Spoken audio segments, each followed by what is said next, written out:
Hey guys, it's me again. I just thought I would do another We're Still Here since the last one I think I did was in May of this year and it was pretty ugly.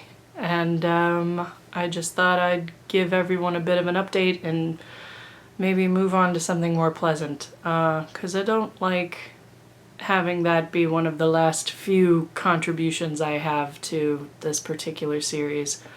Especially since I was in such a terrible spot and I didn't think it was responsible of me to not let you guys know that like shortly afterwards I did end up, well, not shortly, a couple months afterwards, first day of Anime Expo, I called a therapist after Martin and I had a really big fight because I realized that I had internalized a lot of what I was feeling in regards to his depression and somehow projected it onto him as a person, and that strongly affected our relationship in a lot of different ways. And part of that was also because we live together, we work together, we do everything together 24 hours a day, 7 days a week, so it's difficult to separate a lot of feelings, good, bad, and otherwise, for a person when they're there all the time and you don't really have a chance to process them in privacy. And since we have moved, obviously, welcome to the new space. Since we have moved, things have gotten a lot easier in that regard because we both have our own sort of separate areas to go to if we're, you know, needing time alone. And he's more of an introvert and I'm not, but I definitely need quiet time in order to recharge just like any other person. And it's been very helpful in the couple of weeks to have that sort of respite and separate area to sort of be by myself and think things through by myself. So that's been nice. Therapy was very frustrating, and I say that in the past tense because I haven't gone in probably a month, and that was mostly because I wasn't sure we could afford it. And then it just kind of went into, you know, I still am not sure if we can afford therapy for both of us right now, but I realized when I stepped away that it was not like the therapist that I was seeing, his particular style of dealing with problems was not the most effective for me personally. Like, having unscripted talking time was very helpful in the beginning because it just kind of let me vomit feelings until I stopped feeling feelings, and then I could, you know, listen to what I had said and gone back and think about whether or not I meant a lot of it. But at the same time, I just don't find a lot of merit, not merit, because there is merit to it.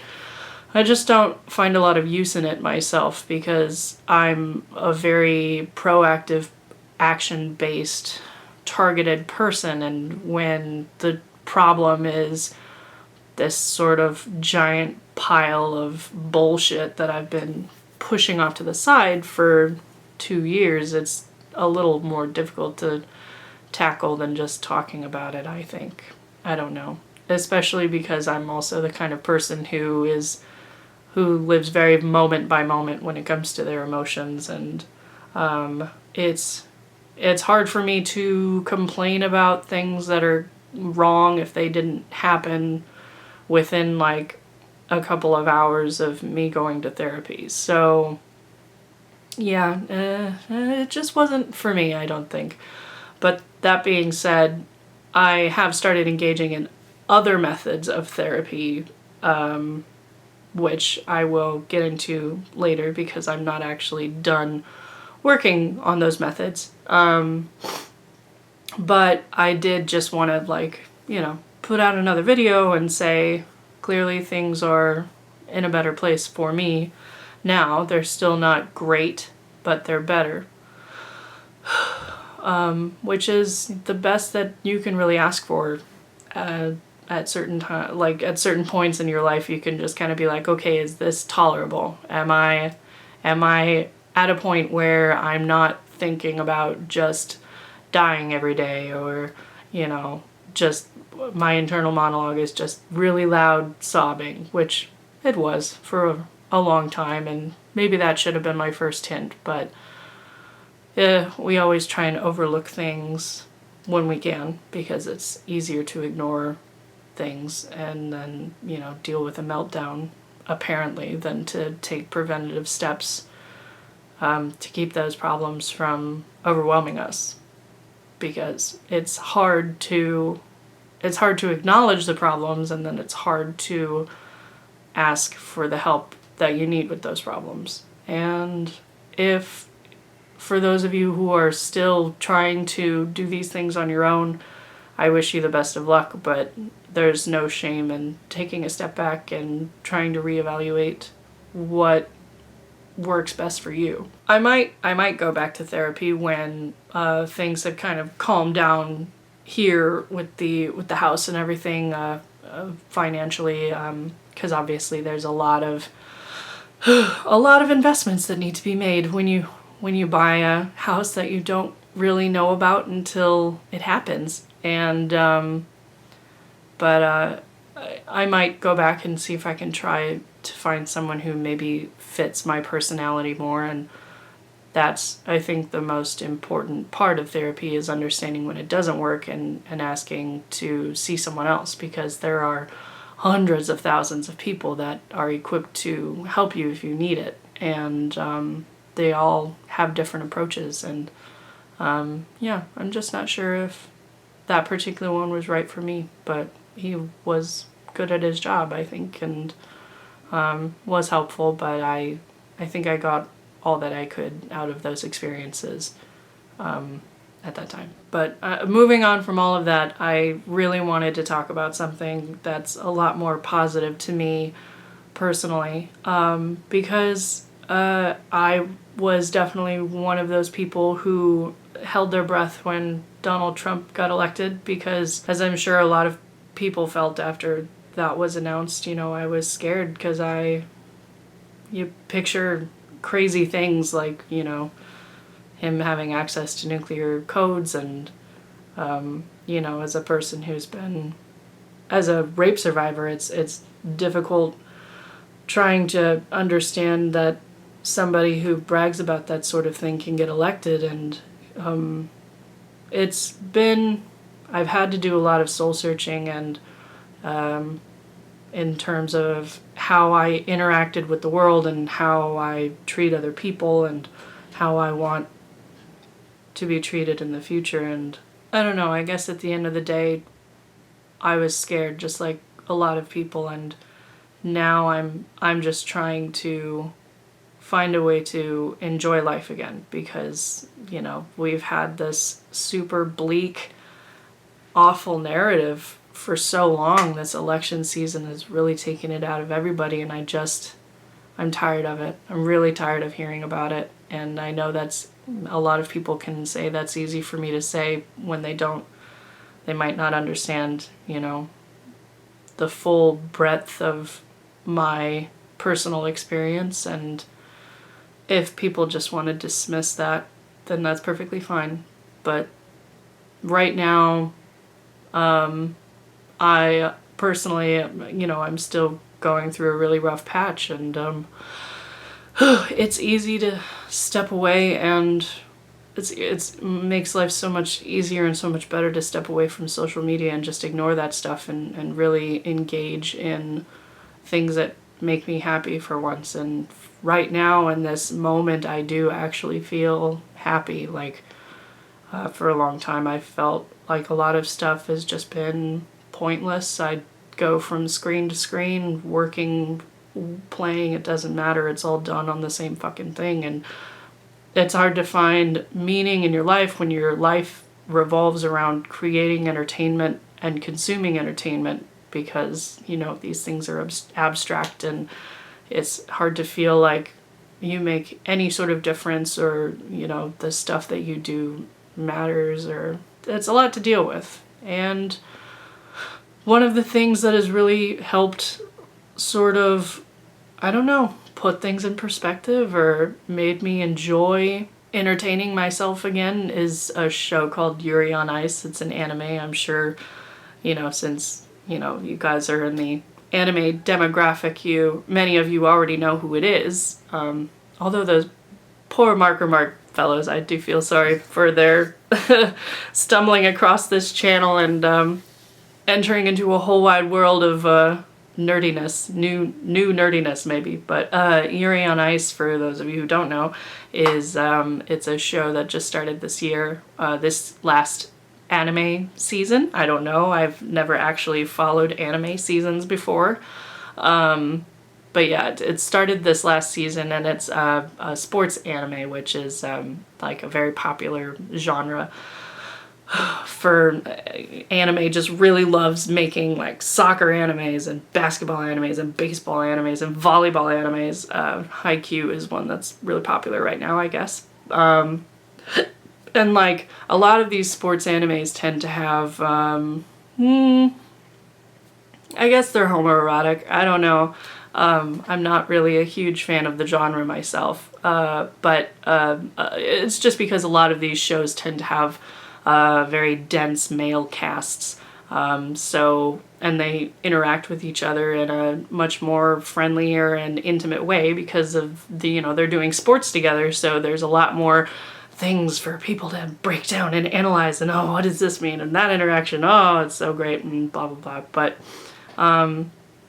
Yuri on Ice is one that follows that sort of trope where there is a fair amount of homoeroticism in it. But the crazy thing about it is that, like, while that's the reason so many people were kind of turned on to it in the first place, because it's like, oh, okay, female fan service, that's great, there's not a whole lot of that going around, so that tends to make things popular right away. But like when I started watching this show, it was just like, I don't know, there's something so ethereal about it. Like, it's so relaxing to just watch because they do this amazing rotoscoping on for real ice skaters, and then they animate it for the show, and like you just get to see these routines played over and over and over again. And even in the new episodes, we've seen this guy do this same routine, I think 3 times. The protagonist has done the same routine 3 times, and every single time it's been like, they've recycled shots, but they've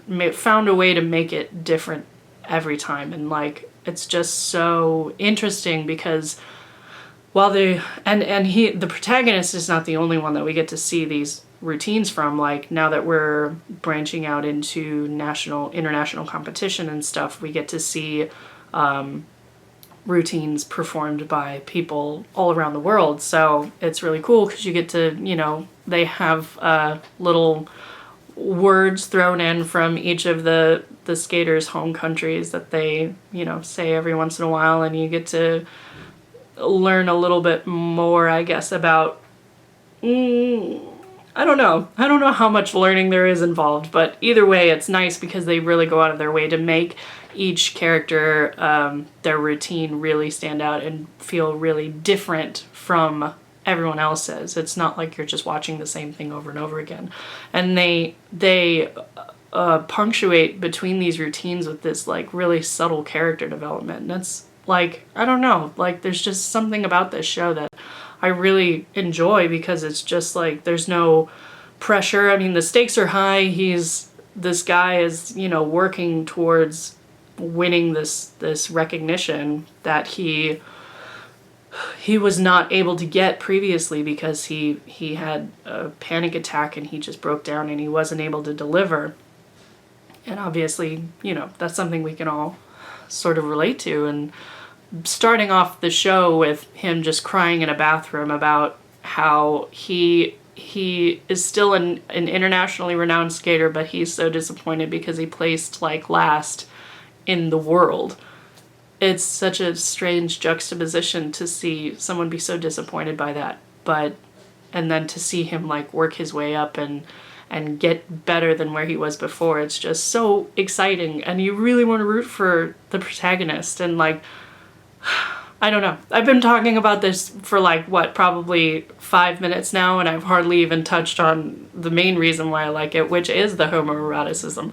But ultimately, like, I have had a couple people ask me about, like, well, what makes this show? Is there anything that makes this show appealing aside from the gays? And the answer is, in my opinion, a huge fucking resounding yes, because it's not just about, like, the thing that I really love about this show, and spoilers for episode 7, the two protagonists, the coach and the main guy, like, they do end up kissing, and it officially becomes like canon that they are, you know, homosexual, or they have homosexual feelings for each other, and these are things that they've been saying throughout the whole show, and it's nice to, you know, actually have them act on that for once, and physically show the camera that, because for a long time, like, I never ever thought we would get to that sort of point where we could see something like that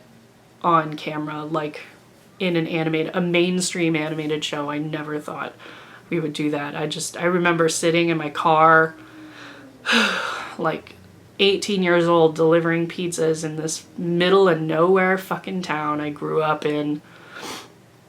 Like, I'm not kid, like, I wouldn't say my area was destitute or poor, but it was definitely not an up and coming area, and there were very few paved roads, and it was just a really conservative area, and I had just come out as a bisexual person, and I was still trying to understand all these feelings, and so having these homosexual mangas, and mostly mangas, reading homosexual mangas really helped sort of allow me to understand, like, okay, gay romance is just romance. It's like, there's nothing different about it. The feelings are all the same. The only difference is that one of their bodies is not the opposite sex. And, like, you know, I would read these sort of mangas that were made for a very specific demographic, so they always would follow these formulas of, like, the seme, who is the guy, he's the masculine dude, the top, and then there's the uke, who's the bottom, and, like, they have to fall into this same sort of dynamic every single time, and, like, and, you know, in major shows, when they had characters who were, it was very popular to pair them together homoerotically, especially in Clamp. I think Clamp is one of the biggest offenders in terms of their not having these homosexual characters that never really do anything beyond, you know, I don't know, casual interaction. And sitting there as an 18-year-old girl in my car and trying to understand, like, okay, I'm gay now, sort of. I'm bi or pan or whatever it is. I joke, I say my sexual orientation is married now, but I definitely love women, that's for sure. But I just, you know, when you have all these feelings and you feel like the world is your tomato and you can do literally anything because I've identified what these urges are now, and I've identified what these feelings are, and I've read these things that, you know, make it seem like it's okay, but when it's still published in like this underground thing that's only meant for, you know, the sake of sort of baiting that demographic and just sort of fetishizing these people, it's still not a very great thing to have at your disposal to make you feel comfortable with what you discover about yourself in terms of your sexuality. And, like, you know, when I was watching, I was really into Tsubasa Reservoir Chronicles when I was younger, and I I really loved Corrigan and Fi together, the two original male characters from that manga, like one of the only original characters in that manga, because it was a big crossover.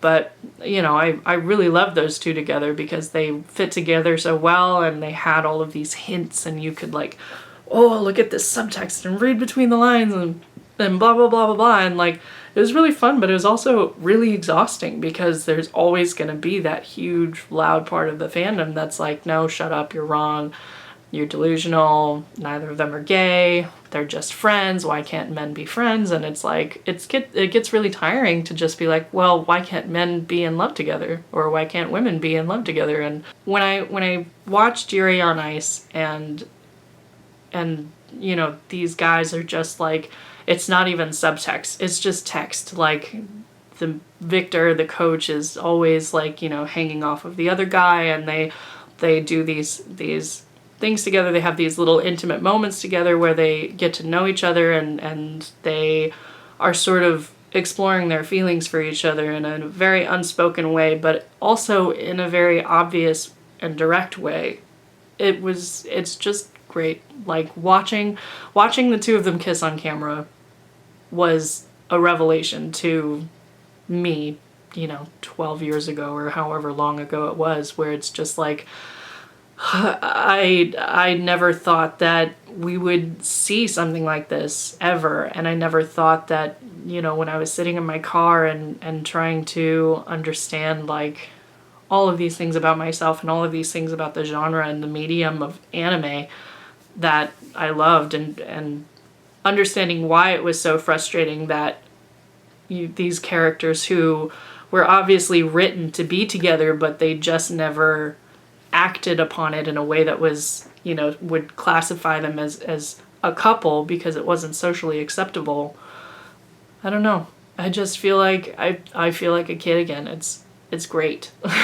It's great to finally have something pay off. Like, all of this work that we've done as a society and as a global society towards getting acceptance for LGBTQ plus, etc. These sorts of people, like, to have like a show where a mainstream show, a sports show where the two protagonists are gay, it's just like, it's unheard of. And I'm so glad that it happened, because I consider it to be one of the few good things going on in the world right now, and I know there are certain people who agree. And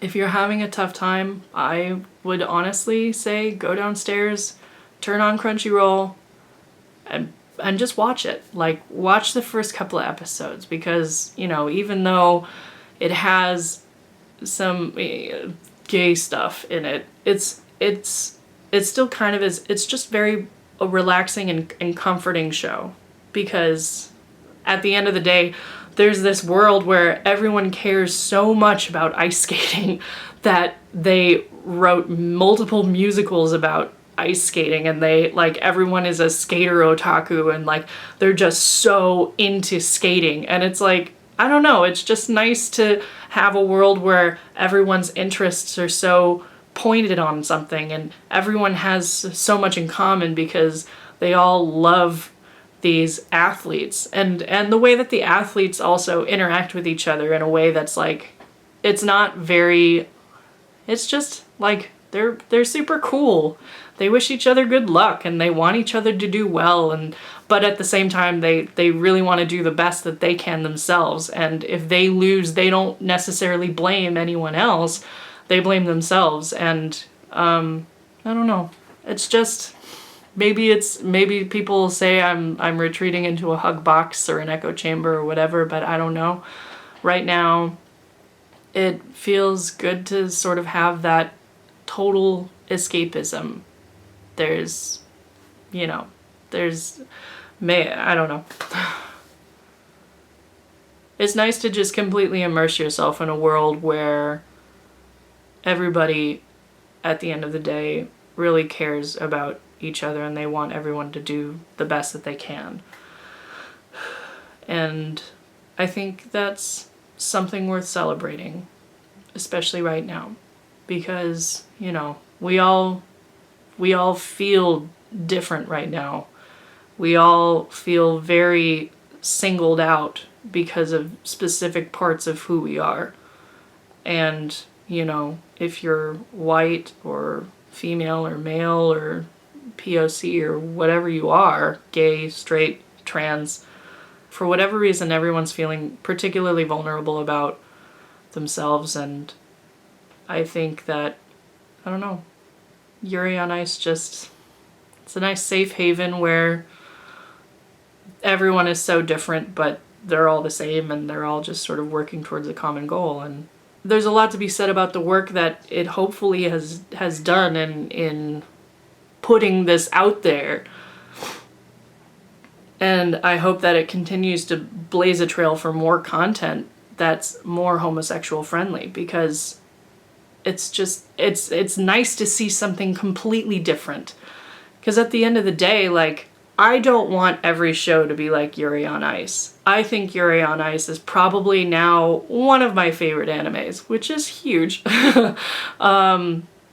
Considering how long my favorites have stayed my favorites. But, you know, at the end of the day, like, I don't want every show to be like Yuri on Ice. But if we don't even humor the idea of including all of these different people and all of these different sexualities and all of these different things into our media, then we just sort of live in this homogenous bubble. Like, it's like drinking it's like drinking chocolate milk every single day. Chocolate milk is awesome, but when you drink it every single day, or even when you replace it with water and all you drink is chocolate milk, period, it gets boring. And same with, like, you know, I love movies like The Man from U.N.C.L.E., like strong white male lead, male escapism, spy stuff, car chases. That movie was fucking great. I love that movie. But I don't want every movie to be like The Man from U.N.C.L.E. And same with Mad Max. Fucking love that movie. Don't want every movie to be like Mad Max. And also, I don't want every movie or every anime to be like Yuri on Ice. But I'm just so happy that Yuri on Ice exists, because right now it is different. And right now, I just want to watch it. I want to watch it all the time. I can't. I have to work, but I don't know. I hope my rambling made some semblance of sense. I'm getting over a pretty rough, sick thing. I donated blood and then I immediately came down with a fever and everything else, and then we traveled and that threw me into a relapse, so I'm still trying to form coherent thoughts, and I hope that my coherent thoughts were at the very least entertaining, and I hope that I've convinced some small portion of you who haven't seen Yuri on Ice yet to watch it, because I honestly do feel like, you know, again, if the homosexual romance isn't your stuff, just watch the dance routines, the skating routines. They're incredible, and it's just so it's so pretty. Yeah, I don't know. I could talk for probably another 20 minutes about this show, but I don't think I should. So thank you for watching. Don't be afraid to ask for help. I understand that we're, you know, a lot of us feel like it's a scary time right now. Some of us are happy about what's happened, and I think at the end of the day it's important to remember that and Yuri on Ice proved it to me anyway, that we literally don't know what's going to happen next. Tomorrow, literally anything could happen tomorrow, and I think there's a lot to be said about that. And it could be a good thing, it could be a bad thing, I don't know, but this is the future that we have right now, and this is the future that I'm trying to move forward and trying to understand, and I wish us all the best of luck. Stay safe and try and keep your chin up. We'll see you next week.